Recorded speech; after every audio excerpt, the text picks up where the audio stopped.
Selamat pagi anak-anak. Kita akan belajar firman Tuhan melalui buku renungan pagi anak, Identitas. Hari ini tanggal 26 Juni, judul renungan kita, Eric Ward, Sampai Saya Kembali. Mari kita awali dengan doa.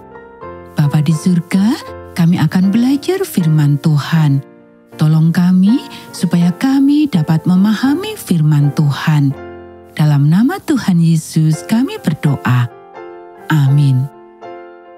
Anak-anak, ayat inti renungan pagi kita hari ini diambil dari kitab Lukas pasal 19 ayat 11 sampai 13. Untuk mereka yang mendengarkan dia di situ, Yesus melanjutkan perkataannya dengan suatu perumpamaan sebab ia sudah dekat Yerusalem dan mereka menyangka bahwa kerajaan Allah akan segera kelihatan.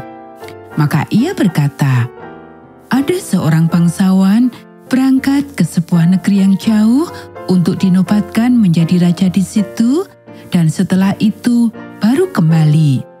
Ia memanggil 10 orang hambanya dan memberikan 10 mina kepada mereka. Katanya, pakailah ini untuk berdagang sampai aku datang kembali. Ketika abad ke-20 bergulir, harapan bahwa Yesus akan segera datang mulai memudar. Setiap generasi Advent saling mengatakan kepada satu sama lain, dan masih sampai sekarang, kapan saja sekarang, pertahankan iman. Ingatlah bagi Tuhan, ini bukan waktu yang singkat. Namun, sulit untuk tidak patah semangat. Cara untuk melakukannya dengan sukses adalah dengan berpegang teguh pada ayat-ayat di atas dan menyibukkan diri kita dengan membangun kerajaan Allah hingga Dia datang kembali. Salah satu orang yang melakukan hal ini adalah Eric Ward, seorang pria yang ditakdirkan oleh Tuhan untuk melakukan pekerjaan besar baginya. Pada awalnya, termasuk mengembalakan, melakukan perjalanan, penginjilan di beberapa negara bagian, dan menulis satu set 21 pelajaran Alkitab yang sering disebut seri Gotel yang telah terjual lebih dari 1 juta kopi di seluruh dunia.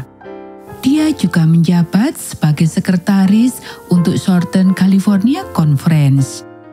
Pada tahun 1973, ia dipanggil untuk menjadi pendeta di gereja Oakwood College dan memimpin pembangunan gedung gereja pertama di kampus tersebut. Bangunan ini kemudian menjadi gereja Universitas Oakwood saat ini, dengan jendela kaca patri yang mengagumkan yang menggambarkan seluruh kisah Alkitab, mulai dari penciptaan hingga kedatangan kedua.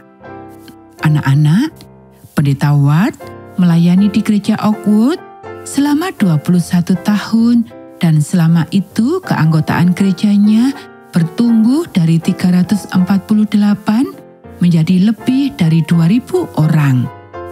Seolah-olah itu belum cukup, Pendeta Ward juga membangun gereja di Mount Calvary di Huntsville, menggembalakan keduanya sekaligus, dan mengawasi pendirian banyak gereja satelit di daerah tersebut. Tetapi semua masih belum cukup bagi Ward. Dia menulis kolom surat kabar mingguan, melakukan pelayanan radio, mengadakan kelas baptisan mingguan, dan mengawasi tahap pertama Sekolah Dasar Oakwood Adventist Academy yang baru. Secara keseluruhan, ia membaptis lebih dari 5.000 orang. Anak-anak, demikianlah renungan pagi kita hari ini. Mari kita akhiri dengan doa. Anak Allah, penguasa segala sesuatu, saya tahu bahwa Engkau telah mendapatkan otorisasi dari Bapamu mengesahkan pekerjaanmu di bumi. Saya tahu bahwa segera tidak berarti bagimu seperti apa yang berarti bagi saya. Tetapi saya juga tahu bahwa Engkau telah memberi saya sarana untuk bekerja sampai Engkau datang kembali. Kiranya saya setia. Amin.